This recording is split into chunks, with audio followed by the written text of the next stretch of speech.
नमस्कार. लपंडाव मालिकेच्या आजच्या भागाचा रिव्ह्यू तुम्ही पाहत आहात. तर सखी सदन चाळीमध्ये आलेली असते. तर आपल्याला इथे कोणी ओळखू नये म्हणून कान्हा आता त्याची जी कॅप असते त्याने तोंड लपवण्याचा प्रयत्न करत असतो. तर तेवढ्यातच त्याला सरकारचा कॉल येतो. तो फोन उचलतो तर सरकार त्याला विचारत असतात की तुला जे डायरी मिळवण्याचं काम दिलं होतं ते झालं आहे की नाही. तेव्हा कान्हाही त्यांना फोन करून सांगतो की हो, डायरी सध्या माझ्याकडेच आहे म्हणून मी ती वाचून तुम्हाला सांगतो त्यामध्ये काय लिहिले काय नाही वगैरे. आणि तो डायरी जी असते ती आता स्वतःच्या शर्टमध्ये लपवतो आणि गाडीमधनं खाली उतरतो. तर सखी आता इथे साईबाबांच्या मंदिरामध्ये आलेली असते. तर बिचारी खूपच रडत असते कारण जो काही प्रसंग झाला त्याबद्दल तिला फार वाईट वाटत असतं.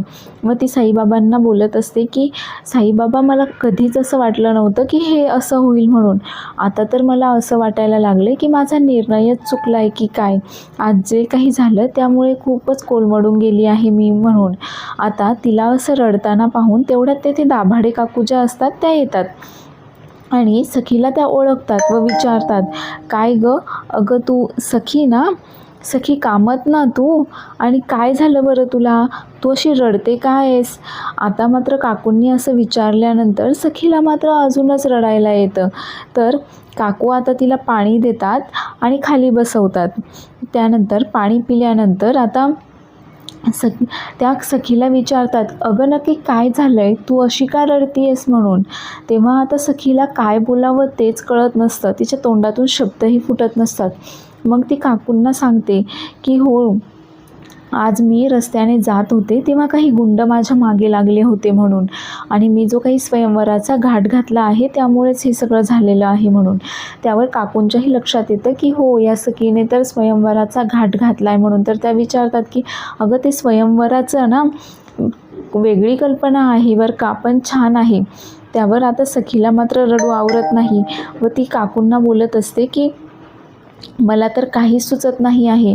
मला आता असं वाटतंय की माझा निर्णय कदाचित चुकला आहे स्वयंवराचा म्हणून. आज रस्त्याने जाताना जो काही प्रसंग झाला त्यावरून तर मला असंच वाटतंय, मी फार कोलमडून गेली आहे वगैरे. तर काकू आता तिला धीर देण्याचा प्रयत्न करत असतात व बोलतात, अगं हे तर काहीच नव्हतं. आता तू स्वयंवर करते आहेस म्हणल्यानंतर असे कितीतरी लोक आता तुझ्या मागे लागतील, असे कितीतरी लोक या स्वयंवरामध्ये भाग घेतील. पण तू अशी कोलमडून जाऊ नकोस. तुझा निर्णय एकदम योग्य आहे आणि योग्य त्याच माणसाची तू यामधनं निवड कर आणि योग्य त्या माणसाशीच तू लग्न कर म्हणून. तर आता इकडे सरकार जी असते तिने ऑफिसला न जाता ऑफिसमधले सगळे कामं ती घरी घेऊन आलेली असते. तर कुठल्याशा फाईलवर ती आधी सही करते आणि ते परशुराम काकाकडे देते. तर परशुराम काकाही आणि सांगते त्याला की आता माझे जे काही मीटिंग्ज वगैरे ऑफिसचे कामं असेल ते स्वयंवर होईपर्यंत मी इथनंच करेल म्हणून. तर तो परशुराम काकाही हो बोलतो. आता मात्र ही त्याच्यावर फार चिडते आणि बोलते की हो सरकार, करेल सरकार. या व्यतिरिक्त तू काही करतोस का, फक्त बोलतोस, कधीतरी कामही करत जा म्हणून. तर हो करेल म्हणून तो आता तिथनं निघून जातो. तर आता आपला असा अपमान करते ती असा इतक्या सर्वांसमोर हे पाहून खरं तर त्यालाही फार राग आलेला असतो. आता हा परशुराम काका गेल्यानंतर तिथे एक मुलगी असते, ती सरकारकडे टॅब देते आणि ती सरकार त्यामध्ये काहीतरी पाहत असते. तर तेवढ्यातच ही उर्मिला काकू तिथे येते आणि हिला आता उत्सुकता लागलेली असते की सरकार काय पाहत आहे म्हणून, आणि हे डोकावून पाहण्याचा प्रयत्न करत असते. तर हे आता या सरकारच्या लक्षात येतं आणि ती तो टॅब जो असतो त्या उर्मिला समोर पकडते की धर घे आणि तूच पहा आता मी काय काम करते वगैरे. तर आता मात्र ही तिला सॉरी बोलते आणि उर्मिला तिथनं निघून जाते. आता उर्मिला तिथनं निघून गेल्यानंतर ही जी मुलगी असते ती सरकारला विचारत असते की सरकार, आता सखी मॅडम स्वयंवर करणार म्हटल्यानंतर खूपच एंट्री येतील नाही का स्वयंवरासाठी. तेव्हा सरकारही बोलते की हो ना, सखी स्वयंवर करते आणि ती फक्त सखी नाही आहे तर ती तेजस्विनीची मुलगी आहे आणि या कामत एम्पायरची ती एकुलती एक वारसदार आहे म्हटल्यानंतर एंट्रीज तर भरपूर साऱ्या येणारच आहेत म्हणून. तर इकडे ह्या दाभाडे काकू ज्या असतात त्या आता सखीला समजावत असतात व तिला सांगतात की तुझे वडील जे आहेत राघव कामत हा खूप राजा माणूस, अगं मी तुझ्या आईवडिलांना ओळखते ना, अगदी खूप जुनी ओळख आहे आमची म्हणून वगैरे. तर इकडे हा कान्हा जो असतो तो आता लपून लपून यांचं काय बोलणं चाललंय, काकू सखीला काय सांगतायत वगैरे ऐकण्याचा प्रयत्न करत असतो. मात्र तो फारच दूर असल्यामुळे त्याला काही ऐकू येत नसतं. तर काकू आता सखीला समजावत असतात की तुझ्या वडिलांची दूरदृष्टी खूप छान होती, अगं माणूस ओळखायला खूप हुशार होते ते, अगदी एका ओळखीतच ते माणसाला ओळखत होते की हा माणूस कसा असेल वगैरे.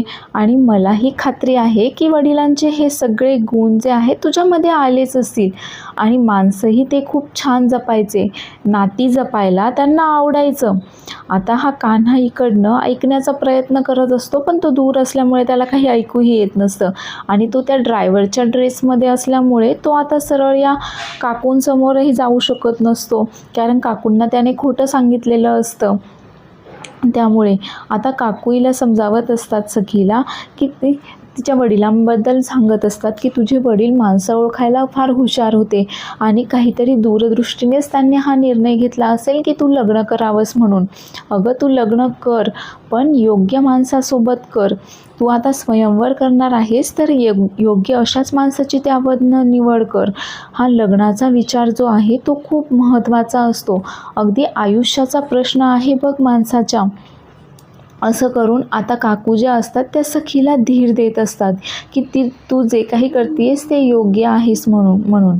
आणि तिला सांगतात की अगं मुलीचं पहिलं प्रेम जो असतो ते तिचे वडील असतात आणि तुझंसुद्धा तेच असणार आहे मला माहीत आहे. आणि त्यामुळे मला खात्री आहे की राघव सरांचे गुण तुझ्यामध्ये नक्कीच आले असतील म्हणून, आणि तो निर्णय योग्य तोच घेशील म्हणून. असं बोलून काकू आता तिथे साईबाबांना नमस्कार करून निघून जातात. तर आता सखीला असं दुःखी झालेलं पाहून खरं तर कान्हालाही खूप वाईट वाटत असतं व तो विचार करत असतो की इतक्या दुरून मला आता दाभाडे मावशी काय सांगत होत्या सखीला ते मात्र काही ऐकायला आलेलं नाही आहे. पण असंच वाटतंय की ती फार दुखावली गेली आहे आणि आता सरकारांच्या नादी लागून तिला अजून दुखावणं काही मला पटत नाही आहे, म्हणून मी ही डायरी वाचणार नाही. तर सखीच्या आता डायरीचं लक्षात येतं आणि ती तिची बॅग उघडून पाहत असते, डायरी शोधत असते. मात्र तिला बॅगेत ती डायरी काही सापडतच नाही. तर ती विचारात पडते की माझी डायरी कुठे गेली असेल म्हणून. आणि ती उठते आणि तडक गाडीकडे निघते, कारण तिला आता कान्हावर संशय आलेला असतो की कदाचित ही डायरी कान्हाने तर नाही ना घेतली किंवा सरकारने तर त्याला नाही ना सांगितलं की ही डायरी सखीकडनं घे म्हणून, त्यात काय लिहिलं आहे पहा म्हणून. जर ती गाडीकडे येते तर कान्हा आधीपासूनच तिथे गाडीमध्ये बसलेला असतो व त्याने डायरीसुद्धा गाडीमध्येच ठेवलेली असते सीटवर. तर सखी गाडीजवळ येताच ती दार उघडते आणि कान्हावर ओरडते, तू इथेच आहेस का? त्यावर कान्हाच्या लक्षात येतं की ही डायरी शोधत असणार म्हणून. तर कान्हा इशारा करूनच सखीला सांगतो की डायरी तिथे ठेवलेली आहे म्हणून. आता डायरी तिथे पाहून सखीला थोडंसं हायसं वाटतं. ती गाडीमध्ये येऊन बसते पण कान्हाला बोलत असते. तर कान्हा तिला सांगतो का मी ही डायरी वाचलेली नाही आहे. तर सखी बोलते की कशावरून तू ही डायरी वाचली नाही आहेस, का विश्वास ठेवू मी तुझ्यावर. आणि तेवढ्यातच कान्हाला सरकारचा फोन येतो.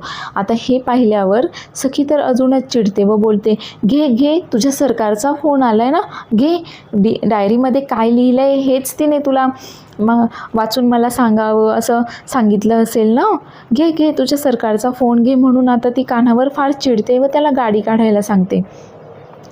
तर इकडे आता तेजस्विनी आणि ही जी मुलगी तिने हे स्वयंवराचं सगळं प्लॅनिंग मॅनेजमेंट करण्यासाठी बोलावलेलं असतं, ती मुलगी जी असते ती आता सरकारला विचारत असते, आता एंट्रीज तर खूप साऱ्या येतील, मग आता ते कसं मॅनेज करायचं, कसं प्लॅनिंग करायचं, हे सर्व तुम्ही काही ठरवलं आहे का? तर आता मात्र तेजस्विनी तिला चिडून बोलते, हे सगळे कामं जर मलाच करायचे आहेत तर मग मी तुला कशाला कामावर ठेवलं आहे म्हणून. तर तेवढ्यातच सखी घरात येते. आता सखीला आलेलं पाहून ती मुलगी लगेचच सरकारला सांगते की सरकार सखी आली आहे म्हणून. आता सखी येताच सरकार लगेच तिला आवाज देते, सखी इकडे ये म्हणून. आता सखीच्या मागोमाग कान्हाही तिथे पोहोचलेला असतो. आता सखी खूपच टेन्शनमध्ये नाराज उदास झालेली असते. आता हे पाहून खरं तर तेजस्विनीला आनंदच झालेला असतो, पण तरीही सर्वांसमोर नाटक करत ती विचारते, सखी सखी बाळा काय झालं तुला? अगं तू बरी आहेस ना? कुठे गेली होतीस बरं तू? काही सांगशील का मला वगैरे? पण सखी मात्र तिला साफ इग्नोर करते, तिच्या बोलण्याकडे काही लक्षच देत नाही, कारण सखीला माहीत असतं की ही नाटक करतीये म्हणून. तर तेवढ्यातच कान्हाच आता सरकारला सांगतो की त्याचं काय झालं, आम्ही येत होतो तेव्हा रस्त्याने काही गुंड भेटले आणि ते सखीचा पाठलाग वगैरे करत होते म्हणून, आणि त्यामुळे सखी खूप नाराज आहे, ती फार दुःखी झालेली आहे म्हणून.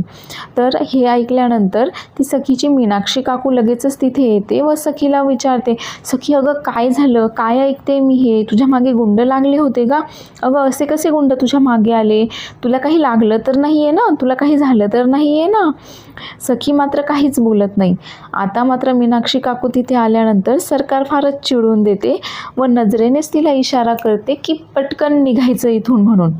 आता असं यानंतर ती मीनाक्षी काकूही तिथून निघून जाते आणि ही तेजस्विनी परत नाटक करायला सुरुवात करते की अगं असं कसं झालं, असे कसे गुंड तुझ्या मागे लागले वगैरे. आणि आता ती कान्हाला बोलते की तू कशाला आहेस मग? अरे नोकरी मिळवताना तर तू बोलला होतास ना की जमेल ते काम करेल, पडेल ते काम करेल म्हणून, काहीही काम करायला मी तयार आहे. आणि तू असताना सुद्धा गुंड तिच्या मागे लागले, तू काय करत होतास मग? तेव्हा कान्हा सांगतो की हो मी होतो, म्हणूनच तर त्यांना सुखरूपपणे घरी पोहोचवू शकलो आहे त्या गुंडांपासून म्हणून. गुंडांनी त्यांना काही केलं नाही आहे, फक्त ते पाठलाग करत होते म्हणून. तर आता ती सखीला बोलते की हे तर होणारच, आता तर थोडेच लोक आले होते, पण आता अजून तर बघ ही तर फक्त सुरुवातच आहे, पण बाकी सर्वजण आहेत याचं भान राखून ती परत नाटक करत बोलते, अगं म्हणजे आता स्वयंवर करणार आहेस तू, म्हणजे त्या स्वयंवरामध्ये कितीतरी लोक भाग घेतील, किती एंट्रीज येतील तुझ्या स्वयंवरासाठी, आणि हे सगळं कसं मॅनेज करायचं, या सगळ्या लोकांना कसं तोंड द्यायचं, याचं काही प्लॅनिंग केलं आहेस का तू? थोडं रागानेच तिला विचारते, कसं कसं मॅनेज करणार आहेस तू, हे सगळं केलं आहे काही प्लॅनिंग? आता मात्र सखीला राहावलं जात नाही, ती तिची डायरी जी असते त्या डायरीवर हात ठेवते व बोलते, माझं सगळं काही प्लॅनिंग झालेलं आहे, माझं स्वयंवर मी एकदम उत्तमरित्या मॅनेज करू शकते, सर्व काही माझं ठरलेलं आहे आणि मी कामाला सुद्धा लागलेली आहे म्हणून. आता मात्र ती डायरी सखीच्या हातामध्ये पाहून तेजस्विनी फारच चिडते. आता सखी तिथनं निघून जाते आणि त्यानंतर आता तेजस्विनी तिथे जे ऑफिसमधले लोक वगैरे असतात त्यांनाही तिथून जाण्यासाठी सांगते. आता कान्हाही तिथून निघून जाण्याचा प्रयत्न करतो, पण तेजस्विनी मात्र त्याला अडवते आणि बोलते, मी जायला सांगितलं आहे का तुला? नाही ना, मग का निघाला आहेस बरं?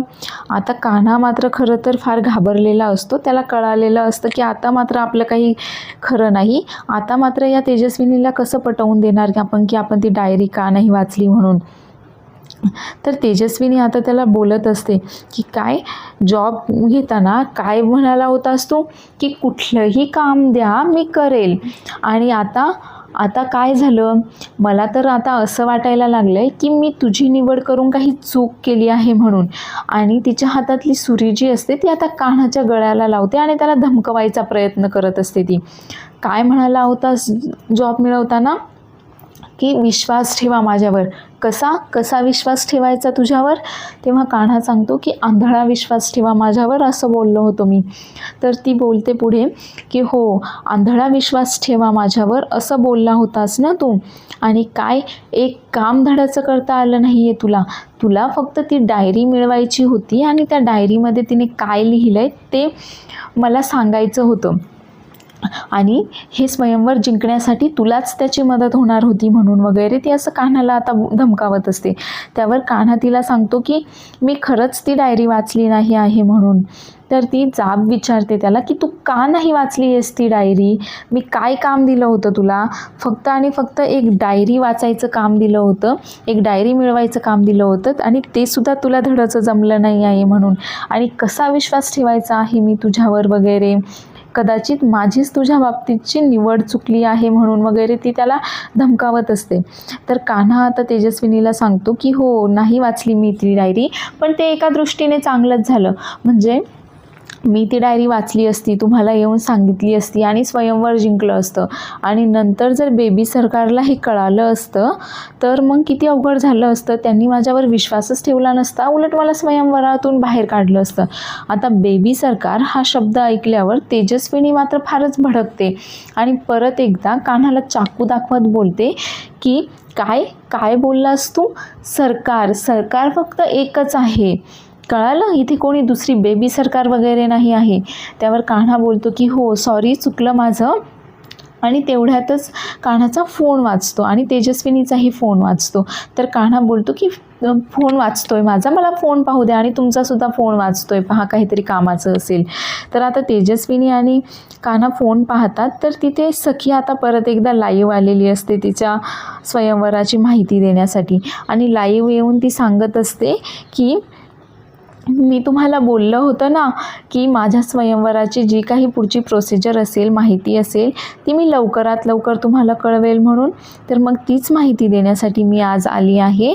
आणि आता माझ्या स्वयंवरासाठी जे कोणी इच्छुक प्रामाणिक असे उमेदवार असतील त्यांनी उद्या सकाळी 9:30 ते 10:30 या दरम्यानमध्ये ऑनलाईन एंट्रीज करायच्या आहेत म्हणून.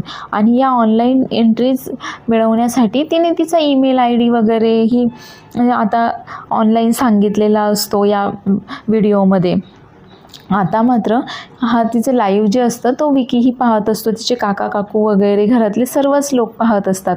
आता मात्र तेजस्विनी फार भडकते व बोलते की हिने एक डोक्याला ताप करून ठेवला आहे.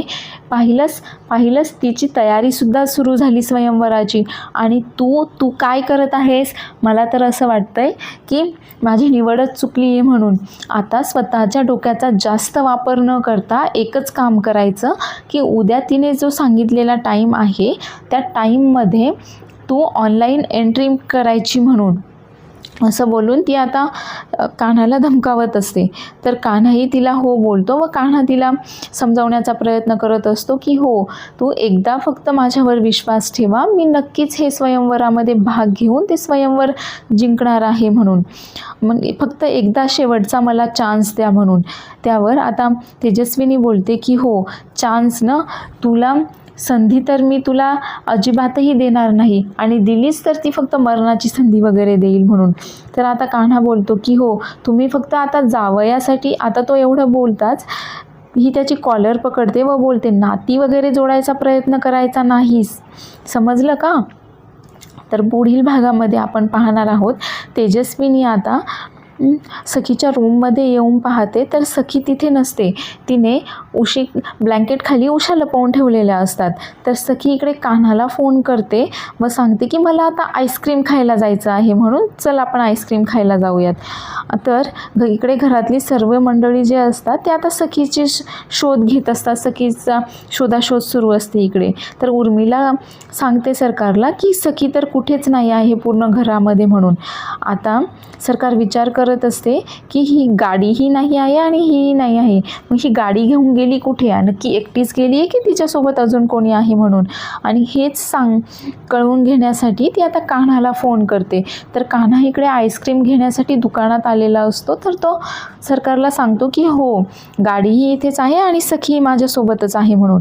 असं बोलून तो सखीला पाहण्यासाठी येतो. तर सखी आणि गाडी दोघीही गायब असतात.